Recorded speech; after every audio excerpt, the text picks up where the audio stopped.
அதை கவனிப்போம். போன வாரத்திலே ஒரு குடும்பத்திலே கணவன் மனைவி என்று இருக்கும் போது அதிலே ஒருவர் ரட்சிக்கப்படாத ஒருவராய் இருக்கிற வேளையிலே என்ன செய்வது, வேத வசனம் அதை குறித்து என்ன போதிக்கிறது என்பதை குறித்து நாம் பேச ஆரம்பித்தோம். ஒரு குடும்பத்திலே கணவன் மனைவி இருக்கும் போது ஒருவர் ரட்சிக்கப்படாதிருந்தால் என்ன செய்வது? சில நேரங்களிலே கணவன் மனைவியா ஏற்கனவே திருமணமானவர்கள் வந்து ஒருவர் ரட்சிக்கப்படுகிறார், ஒருவர் ரட்சிக்கப்படாமல் ஆண்டவரை ஏற்றுக்கொள்ளாமல் சில நேரத்திலே ஆண்டவருடைய காரியங்களுக்கு எதிர்ப்பு தெரிவிக்கிறவராகவும் தன்னுடைய மனைவிக்கோ புருஷனுக்கோ தேவனை பின்பற்றுகிறவர்களுக்கு எதிர்ப்பு தெரிவிக்கிறவராகவும் இருக்கிறார். இன்னும் சில வேளைகளிலே விசுவாசியாய் இருக்கிறவர்கள் தேவனுடைய வார்த்தையின் போதனைக்கு கீழ்ப்படியாமல் அவிசுவாசியோடு கிடைக்கப்படக்கூடாது என்று வேதவசனம் திட்டவட்டமாய் போதிக்கிறதை கவனியாமல் அதை பொருட்படுத்தாமல் அவிசுவாசியை மனம் புரிந்து கொண்டு அதன் மூலமாய் பிரச்சனைகளை சந்திக்கிறவர்கள், எதிர்ப்புகளை சந்திக்கிறவர்கள், இவர்கள் என்ன செய்ய வேண்டும் என்று வேதவசனம் திட்டவட்டமாய் போதிக்கிறது. 1 கொரிந்தியர் 7ஆம் அதிகாரத்துக்கு திருப்போம். 1 கொரிந்தியர் 7ஆம் அதிகாரம். போன வாரத்திலே நான் பார்த்தேன், ஒரு சகோதரனுடைய மனைவி அவிசுவாசியா இருந்தும் அவனுடைய வாசமா இருக்க அவளுக்கு சம்மதம் இருந்தால் அவன் அவளை தள்ளி விடாதிருக்க கடவன்.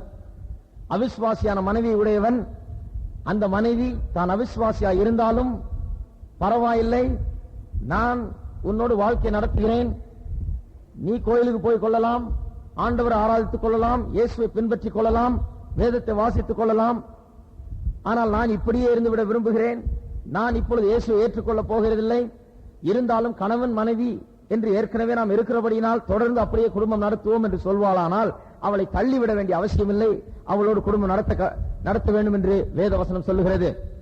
அதே போல ஆண்டவரை ஏற்றுக்கொள்ளாத புருஷனை உடைய மனைவியும் தான் ரட்சிக்கப்பட்டிருக்கிற காரணத்தினால் புருஷனோடு இனிமே வாழ்க்கை நடத்த முடியாது, அவிசுவாசியாக இருக்கிற கணவனோடு இனி வாழ்க்கை நடத்த முடியாது என்ற அர்த்தம் அல்ல, எதிர்ப்பு காண்பிக்கிற கணவனோடு இனி வாழ்க்கை நடத்த முடியாது என்ற அர்த்தம் அல்ல, வாழ்க்கை நடத்த கணவன் மனைவி என்று வாழ்க்கை நடத்த அவன் சம்மதமாயிருந்தால் வாழ்க்கை நடத்தலாம் என்று வேதவசனம் திட்டவட்டமாக நமக்கு போதிக்கிறது. 1 கொரிந்தியர் 7ஆம் அதிகாரம் 20வது வசனம் 24ஆம் வசனம் 2 வசனத்தை வாசிக்க போறோம். பிறகு 1 பேதுரு 3ஆம் அதிகாரத்துக்கு போக போகிறோம். 1 கொரிந்தியர் 7ஆம் அதிகாரம் 20ஆம் வசனம், அவனவன் தான் அழைக்கப்பட்ட நிலைமையிலே நிலைத்திருக்க கடவன் என்று சொல்லப்பட்டிருக்கிறது. எதை குறித்து இங்கு சொல்லுகிறது? எதை குறித்து அவனவன் தான் அழைக்கப்பட்ட நிலைமையிலே நிலைத்திருக்க கடவன் என்று சொல்லப்பட்டிருக்கிறது? 24ஆம் வசனத்தை கவனிங்க. சகோதரரே, அவனவன் தான் அழைக்கப்பட்ட நிலைமையிலே தேவனுக்கு முன்பாக நிலைத்திருக்க கடவன். அதுக்கு என்ன அர்த்தம் என்று சொன்னால், நீங்கள் ரட்சிக்கப்படும் போது ஒருவேளை மற்றவர்கள் அவிசுவாசிகளாய் இருக்கிற குடும்பத்திலிருந்து ரட்சிக்கப்பட்டிருக்கலாம், கணவனோ மனைவியோ அவிசுவாசியா இருக்கிற வேளையிலே நீங்கள் வந்து ஆண்டவரை ஏற்றுக்கொண்டிருக்கலாம். அந்த நிலையிலே நீங்கள் அப்படியே இருந்து கர்த்தர் கொடுக்கிற கிருபையை வைத்து, கர்த்தர் கொடுக்கிற பலனை வைத்து, அவர் கொடுக்கிற ஞானத்தை வைத்து குடும்பம் நடத்தி மற்றவர்களையும் ஆண்டவருக்காக சம்பாதிக்க முடியும் என்று இந்த வசனங்கள் திட்டவட்டமாய் சொல்லுகிறது. 17வது வசனத்திலிருந்து வாசித்து பார்த்தீங்கன்னா அது திட்டவட்டமாய் விளங்குகிறது. அவனவன் தான் அழைக்கப்பட்ட நிலைமையிலே, தன்னை கர்த்தர் அழைத்த போது எந்த நிலையில இருந்தானோ அந்த நிலையை விட்டுவிடாமல், எந்த குடும்பத்தில் இருந்தானோ அந்த குடும்பத்தை விட்டு விடாமல், எந்த மன வாழ்க்கையில இருந்தானோ அந்த மன வாழ்க்கையை விட்டு விடாமல் அந்த நிலையிலே அப்படியே இருக்க கடவன் என்று வேதவசனம் திட்டவட்டமாக போதிக்கிறது. அப்படியே இருந்து அதிலிருந்து ஆண்டவருக்காக வாழ வேண்டும் என்று வேதவசனம் போதிக்கிறது. எத்தனை பேருக்கு தெரியும், நம்மை கர்த்தர் வெறும் கிறிஸ்தவர்கள் மத்தியில வாழ்ந்து அவர்கள் மத்தியிலேயே ஜீவித்து அவர்கள் மத்தியிலேயே படுத்து அவர்கள் மத்தியிலேயே சாப்பிட்டு அவர்கள் மத்தியிலேயே வேலை செய்து அப்படி இருக்க வேண்டும் என்று விரும்புகிறதில்லை என்று, அதற்காக நம்மை வைக்கவில்லை. அன்றாடம் நாம் வேலைக்கு செல்கிறோம், அங்கே அவிசுவாசிகள் தான் இருக்கிறார்கள். பல மக்களோடு வியாபார ரீதியிலே பழகுகிறோம், அங்கே பல அவிசுவாசிகள் இருக்கிறார்கள், தேவனை அறியாதவர்கள் இருக்கிறார்கள், நாத்திகர்கள் இருக்கிறார்கள், பலவிதமான மக்கள் இருக்கிறார்கள். நாம் இந்த உலகத்திலே உப்பாக ஒளியாக வைக்கப்பட்டிருக்கிறோம். அவர்கள் நம்மை மாற்றி விடுவார்களோ என்று நினைப்பது தவறு. சிலர் நினைக்கிறாங்க, ரட்சிக்கப்பட்ட உடனே என் முதலாளி ரட்சிக்கப்படாதவருங்க, பொல்லாத மனுஷனுங்க, தினந்தோறும் கெட்ட வார்த்தையா பேசுறாருங்க, பொல்லாத மனுஷன், கெட்ட பழக்க வழக்கங்கள்லாம் உடையவரா இருக்கிறாரு. நானும் ரட்சிக்கப்பட்டவன், நான் ஞானஸ்தானம் எடுத்துட்டேன், நான் கர்த்தருக்காக வாழ்றேன், இதெல்லாம் நான் கேட்டுக்கிட்டு இருக்க முடியாது, அந்த வேலைக்கு நான் போக முடியாது, இந்த வேலையை நான் விட்டுறேன். வேலையை விட்டு என்ன பண்ண போறீங்க? உலகம் முழுவதும் தான் அப்படி ஆட்கள் இருக்கிறாங்க. உலகம் முழுவதும் பொல்லாத முதலாளிகள் இருக்கிறாங்க, நல்ல முதலாளிகளும் இருக்கிறாங்க. சிலர் ரொம்ப அருமையான முதலாளிகளா இருப்பாங்க, ரட்சிக்கப்பட்ட முதலாளியை விட நல்ல முதலாளியா இருப்பான் சிலர். ஆனால் ஆங்காங்கே பல பொல்லாத முதலாளிகளும் பல பொல்லாத தொழிலாளர்களும் எல்லா விதமான மக்களும் இருக்கிறார்கள். ஆகையால் நான் இந்த இடத்துல இருக்க மாட்டேன், இந்த இடத்துல நான் இருந்து ஒன்றை செய்ய மாட்டேன் என்று சொல்வதற்கு அர்த்தமல்ல. அதற்காக நாம் ரட்சிக்கப்பட்டிருக்கிறோமே என்று சொல்லி இந்த வார்த்தைகளை கேட்க முடியாது, இவங்க பேசுறது இவங்க பழக்க வழக்கத்தை நான் கண்டுகொண்டு இருக்க முடியாது என்று சொல்லி அதற்காக விலகுகிறது இல்லை. கர்த்தர் உங்களை உப்பாக ஒளியாக அந்த இடத்துல வைத்திருக்கிறார். எத்தனை பேருக்கு தெரியும்? நீங்கள் அந்த இடத்துல ஒளி வீசுகிறவர்களா இருக்கிறீர்கள். நீங்கள் வித்தியாசமானவர்கள். நீங்கள் கெட்டு போகிற அழிந்து போகிற மக்களை காக்கிற உப்பை போல இருக்கிறீர்கள் இல்லையா? எத்தனை பேர் அதை விசுவாசிக்கிறீங்க? அதற்காக கர்த்தர் என்ன சொன்னார்? உங்களை பூமியில வைத்திருக்கிறார். எதுக்கு வச்சிருக்கிறாரு? அவங்கள மாத்துறதுக்காக. அவங்க உங்களை மாத்துறதுக்காக இல்ல, அவங்கள நீங்க மாத்துறதுக்காக உங்களை பூமியில கர்த்தர் வைத்திருக்கிறார். பூமிக்கு நீங்கள் உப்பா இருக்கிறீர்கள், உலகத்துக்கு நீங்கள் வெளிச்சமாய் இருக்கிறீர்கள். இந்த உலகத்திலே பாவம் நிறைந்த, அக்கிரமம் நிறைந்த, பொல்லாப்பு நிறைந்த உலகத்திலே விசுவாசியாகிய நம்மை ஆண்டவர் வைத்திருக்கிறார். எப்படி ரட்சிக்கப்பட்ட உடனே ரட்சிக்கப்படாத ஒரு கம்பெனில ரட்சிக்கப்படாத ஒரு முதலாளிட்ட வேலை செய்தா விட்டுட்டு வந்துட மாட்டீங்களோ, அதே போலதான் ரட்சிக்கப்பட்ட பிறகு ரட்சிக்கப்படாத புருஷன் இருக்கிறார், ரட்சிக்கப்படாத மனைவி இருக்கிறார் என்று அவரை விட்டோ அவளை விட்டோ வந்துவிடக் கூடாது என்று வேதவசனம் போதிக்கிறது. அதுதான் அந்த வசனத்தினுடைய கான்டெக்ஸ்ட். நீங்கள் உலகத்துக்கு உப்பா இருக்கிறீர்கள், நீங்கள் உலகத்துக்கு ஒளியா இருக்கிறீர்கள், நீங்கள் மாற்றக்கூடியவர்கள், நீங்கள் வித்தியாசமானவர்கள். அவர்களை பற்றி பரவாயில்லை. அந்த சூழ்நிலையில, அந்த கம்பெனியில, அந்த வட்டாரத்தில், அந்த தொழிலாளர் மத்தியில, அந்த முதலாளி மத்தியில, அந்த சூழ்நிலையில நீங்கள் இருக்க வேண்டியது அவசியம். அங்கே கர்த்தருடைய மகிமையும் கர்த்தருடைய நல்ல காரியங்களையும் வெளிப்படுத்த வேண்டியது உங்களுடைய கடமையா இருக்கிறது. கர்த்தர் அதற்காக உங்களை அங்க வைத்திருக்கிறார். எல்லாரும் ஒரு ஆமென் சொல்லுங்க. சிலர் நினைக்கிறாங்க கிறிஸ்தவங்களா இருக்கிற இடத்துல வேலை பார்த்தா நல்லா இருக்கும். நல்லா தான் இருக்கும். எத்தனை இடம் அப்படி இருக்குது கிறிஸ்தவங்களா இருக்கிற இடம்? நிறைய இடம் கிடையாது. இருந்தா நல்லதுதான், கிடைச்சா நல்லதுதான். கிறிஸ்தவங்களா இருக்கிற இடத்துல வேலை பார்த்தா நல்லா இருக்குங்க. அப்ப கிறிஸ்தவ அட்மாஸ்பியர்லயே இருந்துடலாம், அந்த ஒரு சூழ்நிலையிலேயே இருந்துடலாம், அப்படியே போயிடலாம் அப்படின்னு நினைக்கிறாங்க. அப்புறம் கிறிஸ்தவங்களா இருக்கிற இடத்துல வேலை செய்து பார்த்துட்டு பிறகு ஒரு கண்டுபிடிக்கிறாங்க. அது என்னன்னா, கிறிஸ்தவர்கள் சில நேரத்தில் மிக சிறந்த மக்கள், விசுவாசிகள் என்ன மிக சிறந்த மக்கள், கூட வேலை செய்வதற்கு, கூட இருப்பதற்கு, பழகுவதற்கு மிக சிறந்த மக்கள். ஆனால் சில நேரத்தில் கிறிஸ்தவர்கள் ரொம்ப பொல்லாதவர்களாகவும் இருக்க முடியும். ஹலோ, ஆண்டவரோடு சரியான உறவுல ஐக்கியத்தில் இல்லாத ஒரு கிறிஸ்தவங்கிட்ட போய் மாட்டிக்கிட்டீங்கன்னா அங்க இருக்கிற அவதியை விட வேற எங்கேயும் அவதி நீங்க பார்க்கவே முடியாது. ஒரு ஆண்டவரோட நல்ல ஒரு உறவுல இல்லாம இருக்கிற ஆள், ஒரு கூட்ட ஜனம், அவர்கள் மத்தியில நீங்க போய் கிறிஸ்தவா இருக்கிற இடத்துல நல்லா இருக்கும்னு நினைச்சிட்டு போயிருந்தீங்கன்னா அது ரொம்ப மிசரபிள், ரொம்ப வேதனைக்குரிய ஒரு காரியமா இருக்கும். ஏனென்றால் ஆண்டவரோட உறவு சரியில்லைன்னா அந்த மக்கள் மிகவும் பொல்லாதவர்களா இருப்பாங்க. கிறிஸ்தவங்களா இருந்தாலும் ரொம்ப பொல்லாதவர்களா இருப்பாங்க. அமெரிக்காவில் எனக்கு ஞாபகம் இருக்குது, சில வருஷங்களுக்கு முன்னதாக, சில வருஷம் முன்னால, 20 வருஷம், கிட்டத்தட்ட 18 வருஷத்துக்கு முன்னால, வயசாயிட்டே போகுது நமக்கு எல்லாருக்கும், நேத்து மாதிரி இருக்கு. 73 அங்க படிக்க போனப்ப சில காரியங்களை கண்டுபிடித்தேன். இங்க கிறிஸ்தவர் மத்தியில் இல்லாத சில காரியங்களை அங்க கண்டுபிடித்தேன். அங்க காம்யூன்ஸ், அதாவது கிறிஸ்தவர்கள் எல்லாம் கூடி ஒன்றாக வாழ்வதற்கென்று சில இடங்களை தெரிந்தெடுத்துக் கொண்டு பெரிய ஃபார்ம்ஸ், பெரிய வயல்வெளிகளை வாங்கி அங்கே விவசாயம் அது இது தொழிலும் எல்லாம் செய்து பலவிதமான காரியங்களை செய்து அங்க வீடுகளை கட்டி 500, 600 ஏக்கர், 1000 ஏக்கர் வாங்கி நூற்றுக்கணக்கான, ஆயிரக்கணக்கான வீடுகளை சில நேரத்தில் கட்டி காம்யூன்ஸ், குடியிருப்புகள் என்று, கிறிஸ்தவ குடியிருப்புகள் என்று சில இடங்களை டெவலப் பண்ணாங்க. எதுக்கு அப்படி டெவலப் பண்ற? அதுக்குள்ளேயே கோயில், அங்கேயே இது எல்லாம், ஒரு கோயிலும் ஒரு காம்யூன் மாதிரி. அந்த கோயிலை சேர்ந்தவங்க எல்லாம் அந்த ஏக்கர் நிலத்துல இருக்கிறாங்க. எதுக்குன்னு முதல்ல கேட்டப்ப சொன்னாங்க, எல்லாம் நாங்கெல்லாம் விசுவாசிகள் எல்லாம் ஒன்னா இருக்க போறோம், பக்கத்து வீட்டிலேயே இருக்க போறோம், மாடி வீடு கீழ் வீடு அப்படி இருக்க போறோம். விசுவாசிகள் மத்தியிலேயே இருந்தா ஒரு பிரச்சனையும் வராது, இந்த உலகமே வேண்டாம், இந்த உலகத்தில் இருக்க ஒண்ணும் வேணாம், இது பொல்லாத உலகம், இது தீமை நிறைஞ்ச உலகம், இது பாவம் நிறைஞ்ச உலகம், ஆகையால் விசுவாசிகள் எல்லாம் ஒன்னா சேர்ந்து நாங்க எல்லாம் ஒன்னா இருக்க போறோம் அப்படின்னா. அப்புறம் அதே ஆட்கள் தான் சில நேரத்தில் கண்டுபிடிச்சாங்க, விசுவாசிகளோட ஒன்னா இருக்கும்போது நல்லா தான் இருக்கும். ஆனா அதே நேரத்தில் சில சரியா இல்லாத விசுவாசிகள், கர்த்தரோடு நல்ல ஐக்கியத்தில் இல்லாத விசுவாசிகள், உண்மையா இல்லாத விசுவாசிகள், தேவனுடைய வார்த்தையில வளர்ந்து கொண்டு இல்லாத விசுவாசிகள், முதிர்ச்சி அடையாத விசுவாசிகளோடு இருக்கும்போது சில நேரத்தில் அதுவும் பெரிய பிரச்சனை தான். அதோட பாவியோட கூட இருந்துடலாம் வெளியில. ஆகையால் உலகத்தை கண்டு அஞ்ச வேண்டாம். ரட்சிக்கப்படாத கணவனை குறித்து அஞ்ச வேண்டாம், ரட்சிக்கப்படாத மனைவியை குறித்து அஞ்ச வேண்டாம், ரட்சிக்கப்படாத முதலாளி, கம்பெனி, தொழிலாளி இவர்களை குறித்து அஞ்ச வேண்டாம். சில முதலாளிங்க சொல்லுவாங்க, ரட்சிக்கப்பட்ட உடனே சொல்லுவாங்க, அவ்வளவுதான் பிரதர், ரட்சிக்கப்பட்டாச்சு, இப்ப போய் கம்பெனில இருக்கிற அத்தனை ரட்சிக்கப்படாதவனு துரத்த போறேன், அத்தனை ரட்சிக்கப்படாதவனையும் துரத்த போறேன், வெறும் ரட்சிக்கப்பட்டவனை தான் இருக்க போறேன். கேட்கறதுக்கு நல்லா இருக்கு, ஆனா வேதத்தில் அப்படி சொல்லி வைக்கப்படவில்லை. சில வசனங்களை நான் காண்பிக்க போகிறேன். திருப்புவோம் 1 பேதுரு 3 அதிகாரத்துக்கு போறேன்னு சொன்னேன். 1 பேதுரு 3 அதிகாரத்துக்கு போற வழி என்ன? 1 பேதுரு 2 அதிகாரம். 2 அதிகாரத்துக்கு போவோம், 3 அதிகாரத்துக்கு போக முடியாது. அதனால 1 பேதுரு 2 அதிகாரத்துக்கு முதல்ல போவோம். 1 கொரிந்தியர் என்ன சொல்லுது? ரட்சிக்கப்படாத கணவனோ மனைவியோ உங்களுக்கு அமைந்திருந்தால், அப்படிப்பட்ட ஒரு சூழ்நிலையில் இருப்பீர்கள் என்றால் அதிலே வாழ முடியும், ஜெயிக்க முடியும், அவளை மாற்ற முடியும், அதிலே நீங்கள் கர்த்தருக்காக ஜீவிக்க முடியும் என்று சொல்லுகிறது. 1 பேதுருல 2 அதிகாரம் 3 அதிகாரம் என்ன சொல்லுது? எப்படி அதை செய்ய முடியும் சொல்லுது. 1 கொரிந்தியர் 7 அதிகாரம் நீங்க செய்ய முடியும் சொல்லுது. அந்த சூழ்நிலையில் இருக்கலாம், இருக்க வேண்டியது அவசியம். நீ ரட்சிக்கப்பட்டதுனால வெளியே போன அடிச்சு துரத்தினால வெளியே அங்கே இருக்க வேண்டியது அவசியம் என்று வேதவசனம் திட்டவட்டமாய் சொல்லுகிறது. ஒன்னு நீ போயிடும் துரத்தணும், இல்ல நான் போறேன்னு அவரு போயிடணும், இல்ல நான் வேதவசனம் திட்டவட்டமாய் போதிக்கிறது சம்மதம் உள்ள ஆளோடு கண்டிப்பாய் நாம் இருக்கலாம் என்று, இல்லைங்களா? ஆகையால் அந்த சூழ்நிலையில் இருந்து கர்த்தருக்காக நாம் ஜீவிக்கலாம் என்கிறதை 1 கொரிந்தியர் 7 அதிகாரம் சொல்லுகிறது. 1 பேதுரு 2 அதிகாரம் 3 அதிகாரம் எப்படி அந்த சூழ்நிலையில இருக்கலாம் என்பதை குறித்து போதிக்கிறது. 1 பேதுரு 2 அதிகாரத்துக்கு திருப்போம்.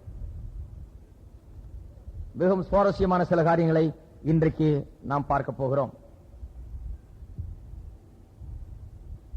1 பேதுரு 2 அதிகாரம் 18வது வசனத்திலிருந்து வாசிக்கிறேன் கேளுங்க. வேலைக்காரரே, வேலைக்காரரேனா வெறும் ஏதோ வீட்டுல வேலை செய்யறவங்களை சொல்லலைங்க. ஏதோ ஒரு கம்பெனிலேயோ ஒரு இயக்கத்திலேயோ அல்லது ஒரு நிறுவனத்திலேயோ வேலை பார்க்கிற தொழிலாளர்கள், அதிலே வேலை பார்க்கிறவர்கள், வேலைக்கு அமர்த்தப்பட்டவர்கள், வேலைக்கு அமர்ந்திருக்கிறவர்கள், அவர்களை குறித்து சொல்லுது. எத்தனை பேர் இங்க வேலை செய்கிறவர்கள்? வேலை செய்கிற நம்மை குறித்து சொல்லுகிறது. எல்லாரும் யாருக்காவது ஒரு ஆளுக்கு வேலை செய்கிறோம். வேலை செய்கிற போது வேலைக்காரர் என்று சொல்லுகிறது. வேலை செய்கிறவர்கள், வேலைக்கு போகிறவர்கள், ஒரு இடத்துல வேலை செய்கிறவர்கள், தொழில் செய்கிறவர்களை குறித்து சொல்லுகிறது. வேலைக்காரரே அதிக பயத்துடனே உங்கள் எஜமான்களுக்கு, எஜமான்கள் பயந்துராதீங்க. எஜமான்கள்னா யாரு?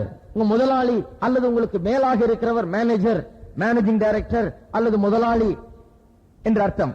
வேலைக்காரரே, சர்வன்ஸ் என்று ஆங்கிலத்தில் சொல்லப்பட்டிருக்கு. சர்வன்ஸ் என்று சொன்னால் தொழில் செய்கிறவர்கள், வேலை செய்கிறவர்கள். மாஸ்டர்ஸ்க்கு அல்லது எஜமான்களுக்கு அல்லது தங்களுக்கு மேலாக அதிகாரத்தில் வைக்கப்பட்டிருக்கிறவர்களுக்கு கீழ்ப்படிந்திருங்கள். நல்லவர்களுக்கும் சாந்த குணம் உள்ளவர்களுக்கும் மாத்திரமல்ல. நல்ல கவனிங்க, யாருக்கு மாத்திரமல்ல?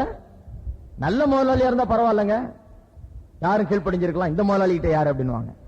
நல்லவர்களும் சாந்த குணம் உள்ளவர்களும், நல்லவர்களுக்கும் சாந்த குணம் உள்ளவர்களுக்கும் மாத்திரமல்ல, முரட்டு குணம் உள்ளவர்களுக்கும் கீழ்ப்படிந்திருங்கள். எத்தனை பேருக்கு தெரியும் சில நேரத்தில் சில முரட்டு குணம் உள்ள முதலாளிகள், எஜமான்கள் இருக்கிறார்கள் என்று? நிறைய பேர் நினைக்கிறீங்க, என்ன திருமணமும் குடும்ப வாழ்க்கையை குறித்து பேசினார், திடீர்னு முதலாளி வேலைக்காரன்றாரு அப்படின்னு. இதுக்கு அதுக்கு என்ன சம்பந்தம் இருக்குன்னு கடைசி வரைக்கும் நீங்க கவனிச்சாதான் நல்லா விளங்கும். அதனால அதை பற்றி கவலைப்படாதீங்க. நான் என்னைக்குமே சப்ஜெக்ட் விட்டு போற ஆள் கிடையாது, போகவே மாட்டேன். சப்ஜெக்ட பற்றி தான் பேசுறேன், கணவன் மனைவியை குறித்து தான் பேசிக்கிட்டு இருக்கிறேன். இப்ப தற்சமயம் வேலைக்காரனை எஜமானியை குறித்து பேசிட்டு இருக்கேன். அதுல இருந்து தான் கணவன் மனைவிக்கு போகிறோம். வேலைக்காரர் அதிக பயத்துடனே உங்கள் எஜமான்களுக்கு கீழ்ப்படிந்திருங்கள். நல்லவர்களுக்கும் சாந்த குணம் உள்ளவர்களுக்கும் மாத்திரமல்ல, முரட்டு குணம் உள்ளவர்களுக்கும் கீழ்ப்படிந்திருங்கள். சில நேரத்தில் முரட்டு குணமுள்ள ஆட்கள் இருக்கிறார்கள், பொல்லாதவர்கள் இருக்கிறார்கள், நம்மை தீமையாய் பேசி தீமையாய் நடத்துகிறவர்கள் இருக்கிறார்கள், ஒரு மாதிரி மோசமான வார்த்தைகளை நமக்கு பேசுகிறவர்கள், என்ன வேலை செய்தாலும் திருப்தி இல்ல, அலட்சியமாய் பேசுகிறவர்கள், அப்படிப்பட்டவர்கள் இருக்கிறார்கள். அவர்களுக்கும் கீழ்ப்படிந்தீர்கள் சொல்லி எதுக்கு கீழ்ப்படிந்திருங்க? ஏதோ அவன் நல்லவன்றதுனால அல்ல, ஏதோ அவன் யோகியன்றதுனால அல்ல, ஏதோ கடவுளுடைய பிள்ளைன்னு சொல்றதுனால அல்ல. எதனால? அவன் அந்த ஸ்தானத்தில் வைக்கப்பட்டிருக்கிறான். அவனுடைய ஸ்தானத்துக்காக அவனுக்கு கீழ்ப்படிந்திருங்கள். நிறைய பேர் நினைக்கிறோம், என் புருஷன் தான் ரட்சிக்கப்பட்டவர் இல்லையே, அவருக்கு என்ன தெரியும் கடவுளை பற்றி, அவருக்கு என்ன நான் கீழ்ப்படுகிறது? ஏன் முதலாளிக்கு என்ன தெரியும்? கடவுளை பற்றி தெரியாத மனுஷன், அக்கிரமக்காரன், பொல்லாதவன், அவனுக்கு நான் என்ன கீழ்ப்படுகிறதுன்னு நினைக்கிறோம்.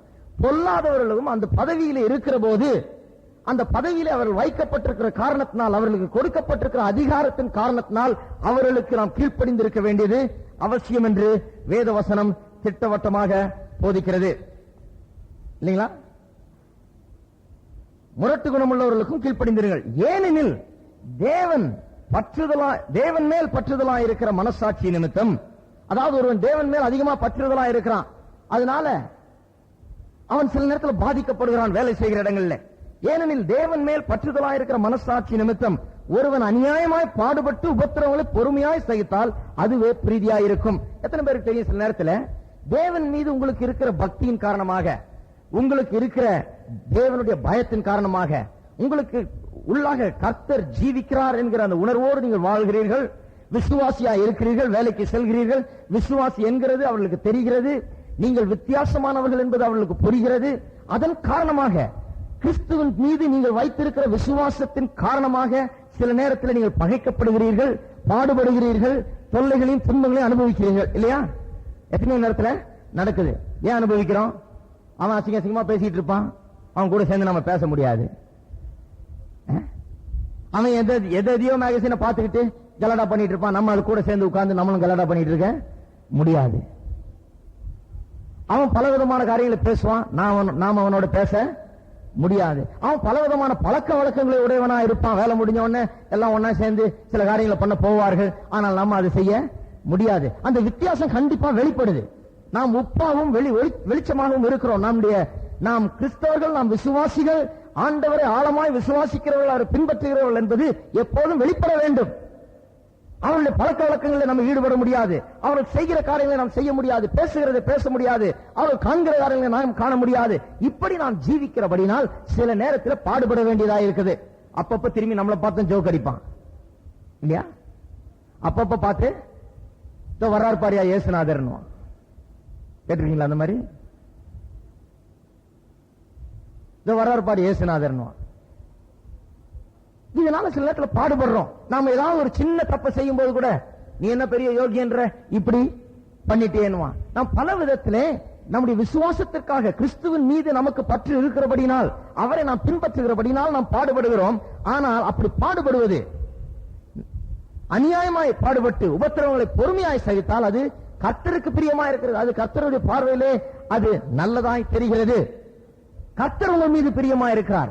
அவர்கள் ஒருவேளை கேலி பேசலாம், அவர்கள் உங்களை ஒரு மாதிரியா நினைக்கலாம், பல வார்த்தைகளை பேசலாம், அவர்கள் உங்களை தாழ்த்தலாம், அவர்கள் உங்களை வார்த்தைகளால் வசைபாடலாம். ஆனால் கர்த்தர் உங்களை காண்கிற போதோ அவர் எப்படி காண்கிறார்?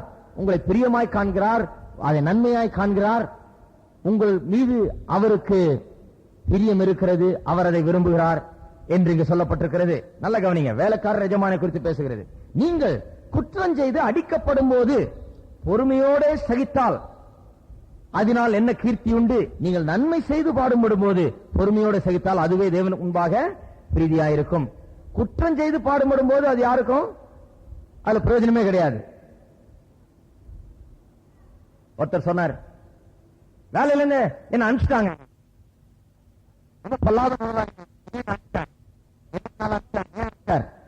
எதுக்கு வேலையில அனுப்பிச்சார் முதலாளி? எதுக்கு அனுப்பிச்சார் கேட்டா, வேலையில மற்றவங்களுக்கு ஆண்டவரை குறித்து சொல்லக்கூடாது. வேலையில நான் மற்றவங்களுக்கு ஆண்டவரை குறித்து எப்பவும் சொல்லுவேன், ஆனா அவர் சொல்லக்கூடாதுன்றார். நான் கேட்டேன், உங்களை ஆண்டவரை குறித்து சொல்றதுக்கு தான் வேலையில சேர்த்தாரா இல்ல வேலை செய்யறதுக்கு சேர்த்தாரா? முடிக்கிறாரு. என்ன பாஸ்டர், ஆண்டவரை குறித்து சொல்லணும்ல, நம்ம வேலையில சொல்ல வேண்டியதான், வேலை செய்யறவர்களுக்கு சொல்ல வேண்டியதான், சொல்றது அவசியமா. வேலை செய்யற நேரத்தில் அதை பேசிட்டு இருக்க கூடாது. வேலை செய்யற நேரத்தில் பைபிள் எடுத்துக்கிட்டு பிரசங்கம் பண்ணிட்டு இருந்தா கண்டிப்பா அந்த வேலை எஜமா என்ன பண்ணுவாரு? போயிட்டு வாப்பான்னு அனுப்பிச்சிட்டு இருப்பாரு. ஏன்னா ஆண்டவர்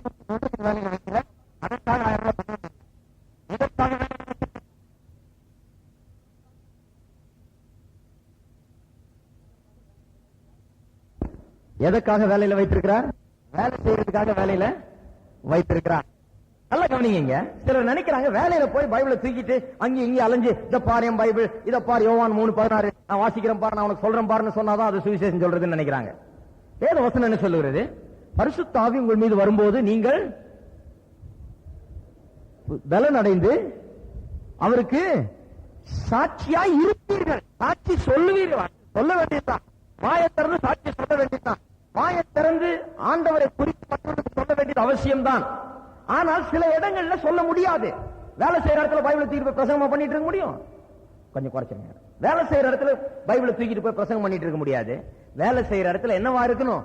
சாட்சியாய் இருக்க வேண்டும். எப்படி சாட்சியா இருக்கிறது? நம்ம பைபிளை தூக்கி ஒரு பெரிய பிரசங்கத்தை பண்ணி நீ ரட்சிக்கப்படுன்னு சொல்றதுக்கு பதிலா நம்ம வேலையை நம்ம ஒழுங்கா செய்து மற்றவங்க வேலையில தலையிடாம, மற்றவர்களை பற்றி புறங்கூறாமல், மற்றவர்களுக்கு பாதிப்பு உண்டாக்காமல், மற்றவர்களுக்கு எந்த விதமான இடையூறும் பண்ணாமல், முதலாளிக்கு நன்மை வரும்படியாக, நம் மூலமாக நல்ல சம்பாத்தியம் உண்டாகும்படியாக, வருமானம் கிடைக்கும்படியாக, லாபம் கிடைக்கும்படியாக நாம் கொடுத்த சம்பளத்துக்கு சரியாக வேலை செய்யும் போது அது என்ன?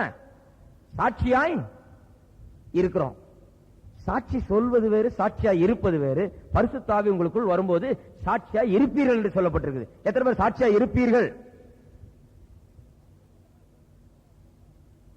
இதேதான் 1 பேதுரு 3ஆம் அதிகாரத்தில் மனைவியை குறித்து சொல்லப்பட்டிருக்கிறது. மனைவி போய் தினந்தோறும் பைபிள் எடுத்துட்டு போய் புருஷனுக்கு ஒரு பெரிய பிரசங்கம் பண்ண வேண்டியதில்லை. சாட்சியா இருந்தால் எப்படி மனைவி கணவனை கர்த்தரிடத்தில் திருப்ப முடியும் என்று 3ஆம் அதிகாரத்தில் பிறகு வருவோம். அதுக்கு அடிப்படை தான் இப்ப நம்ம வாசிக்கிறது. இதுல இருந்து தான் அதுக்கு போகுது. 2ஆம் அதிகாரம் முடிவிலிருந்து அப்படியே போய் மனைவிகளை பற்றி பேச போது. நல்லா கவனிச்சு கொண்டே வாருங்கள். சாட்சி கொடுப்பது வேற, சாட்சியா இருப்பது வேற. சில இடத்துல சாட்சி சொல்ல முடியாதா? அவங்களுக்கு பிடிக்கலையா? நீ சாட்சி இயேசுவை பற்றி பேசினா வெளியே போயிடுன்றாங்களா?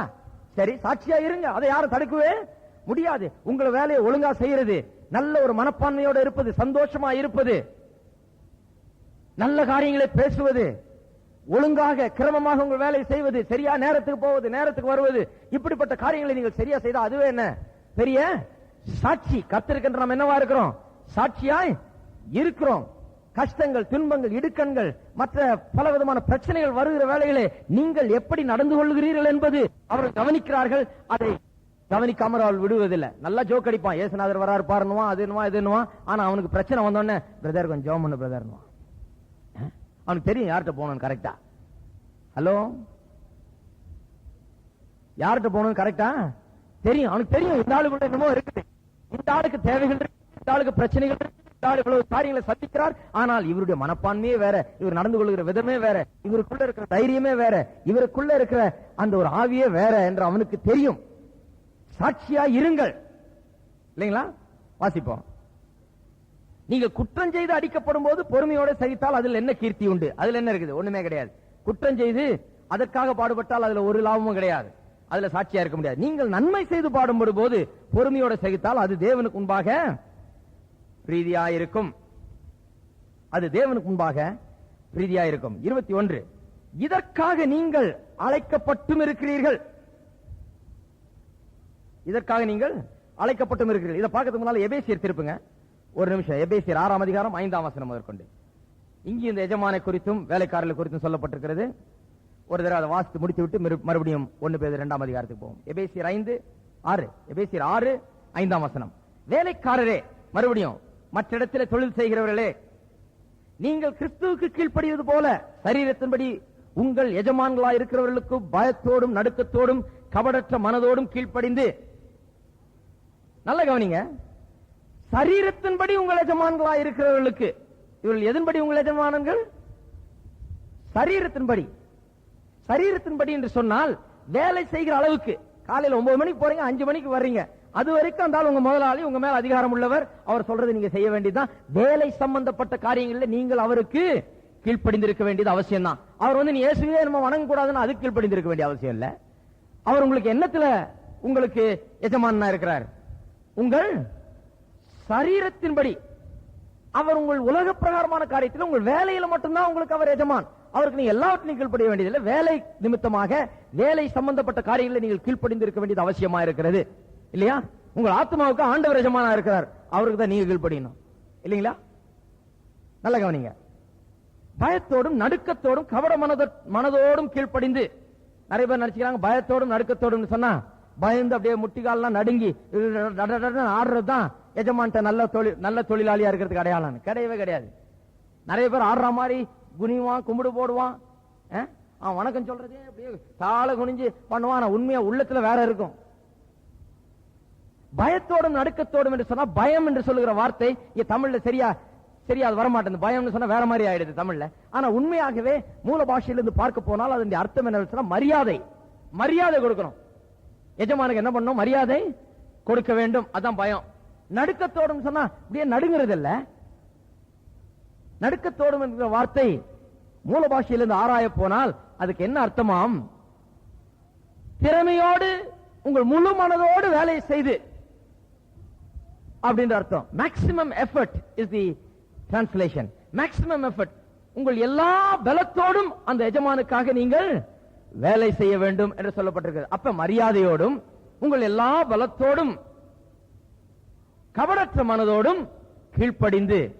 நல்லா கவனிங்க. மனுஷருக்கு பிரியமா இருக்க விரும்புகிறவர்களாக பார்வைக்கு ஊழியம் செய்யாமல். பார்வைக்கு ஊழியம் செய்யறதுன்னா எத்தனை பேருக்கு தெரியும்?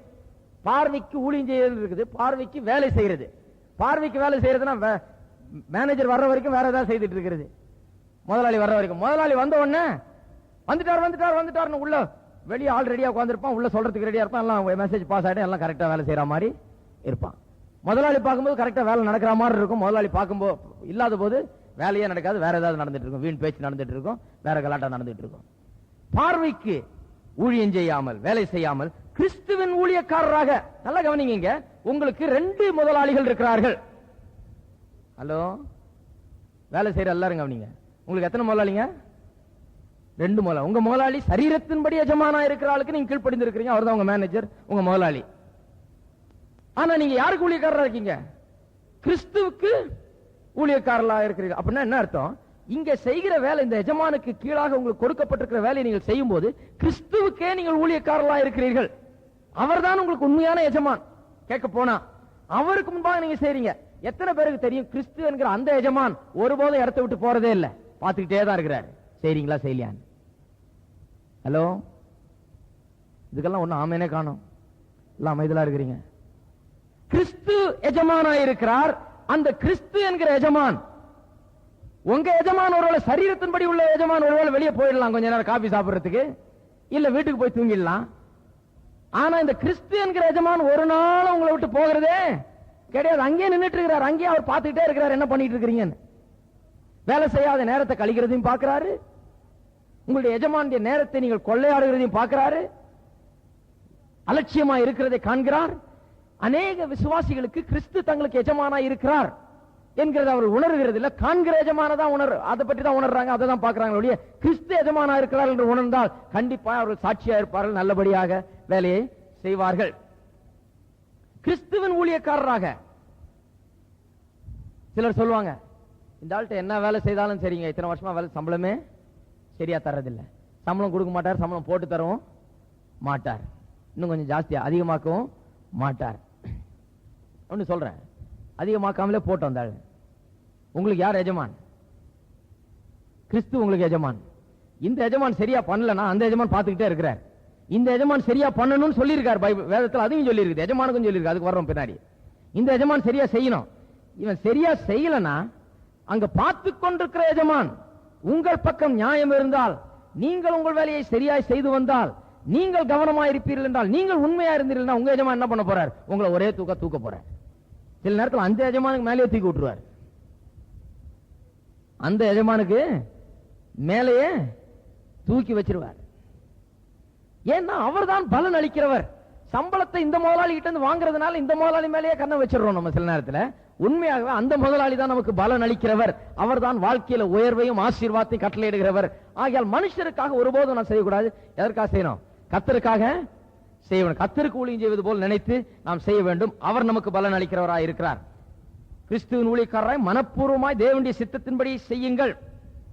அடிமையானவனானாலும் சுயாதீனம் உள்ளவனானாலும் அவனவன் செய்கிற நன்மையின்படியே கர்த்தரிடத்தில் பலனை அடைவான் என்று அறிந்து, கர்த்தரிடத்தில் பலனை நீங்கள் அடைவீர்கள்.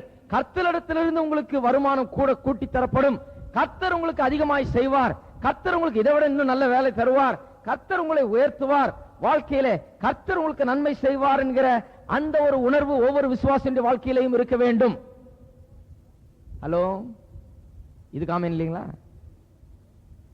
வேலை செய்யற இடத்துல எப்படி தரமாட்டாங்க அதையே பேசிட்டு இருக்காதீங்க. கர்த்தர் உங்களுக்கு எப்படி உயர்த்துவார், அவர் உங்களுக்கு எப்படி செய்வார் என்கிற அந்த உணர்வோடு நாம் செய்ய வேண்டியது அவசியமா இருக்கிறது. மனுஷருக்கென்று ஊழியம் செய்யாமல் கர்த்தருக்கென்றே நல்மனதோடு ஊழியம் செய்யுது. ஊழியம் செய்யறதை பற்றி பேசலங்க.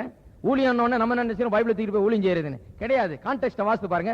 வேலை செய்கிறத பற்றி பேசியிருக்கு. ஒரு இடத்துல வேலை செய்கிறது தான் சுத்த தமிழ்ல ஊழியம் பேசியிருக்குது. எல்லாமே ஊழியம் தான். பிடிசில வேலை செய்தா நீங்க பிடிசிக்கு ஊழியர், சிம்சன் கம்பெனிக்கு வேலை செய்தா சிம்சன் கம்பெனில ஊழியர் இல்லைங்களா? அந்த அர்த்தத்தில் சொல்லப்பட்டிருக்குது. ஊழியம் செய்யறதை பற்றி சொல்லப்படல. இங்க ஊழியம் செய்யறதும் ஒரு ஊழியம் தான். அதையும் யாருக்கு செய்யணும்? கர்த்தருக்கென்று செய்ய வேண்டும். பிறகு எஜமான்களை குறித்து பின்னால வசனங்கள் சொல்லுது. இப்ப நம்ம மறுபடியும் 1 பேதுரு 2ஆம் அதிகாரத்துக்கு திருப்போம். 1 பேதுரு 2ஆம் அதிகாரம். இதுக்கும் கணவன் மனைவிக்கு என்னங்க சம்பந்தம் கேட்டுட்டே இருங்க. நான் வரேன் பின்னாடி. 21:20 வாசிப்போம். நீங்கள் குற்றம் செய்து அடிக்கப்படும் போது பொறுமையோடு சகித்தால் அதனால் என்ன கீர்த்தி உண்டு? நீங்கள் நன்மை செய்து பாடுபடும் போது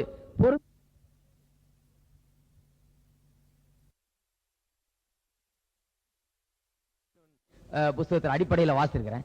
அந்த 1 பேதுரு புத்தகத்தில் மறுபடியும் வருகிற வார்த்தை என்னவென்றால் பொறுமையோட பாடுகளை சகிப்பதை குறித்து பேசுகிறது. 1 பேதுரு நீங்க ஒரு தடவை உட்கார்ந்து வாசித்து பாத்தீங்கன்னா பாடுகளை சகிப்பது இதுதான் அதனுடைய தீமே. பாடுகளை சகிப்பது பாடுகள் புஸ்தகம் இது. 1 பேதுரு பாடுகள்.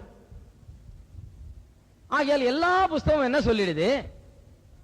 கிறிஸ்தவ விசுவாசிகளாய் இருக்கிற நாம் எல்லாரும் பாடுகளை சகிக்கவென்றே அழைக்கப்பட்டிருக்கிறோம். இதுதான் நம்ம காலிங்.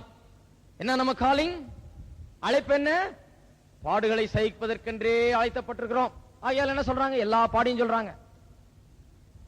வறுமை என்கிற பாடு, வியாதி என்கிற பாடு, பாவம் என்கிற பாடு, தொல்லை என்ற பாடு, எல்லா பாடையும் ஒன்னா போட்டு இந்த பாடுகள் எல்லாவற்றையும் சகிப்பதுதான் கிறிஸ்தவ வாழ்க்கை. பாடுகளை சகிப்பதற்கென்றே நாம் அழைக்கப்பட்டிருக்கிறோம். முக்காவாசி புஸ்தகங்கள் இப்படிதான் எழுதுகிறது. ஆனால் உண்மையிலே அப்படி கிடையாது. 3ஆம் அதிகாரம் 9ஆம் வசனத்துக்கு திருப்புங்கள். நாம் எதற்காக அழைக்கப்பட்டிருக்கிறோம் காமிக்கிறேன். பாடுகளை சகிக்கிறதுக்கு அழைக்கப்பட்டிருக்கிறோம். இதே 1 பேதுருவிலிருந்து எதற்காக நாம் அழைக்கப்பட்டிருக்கிறோம் காமிக்கிறேன்.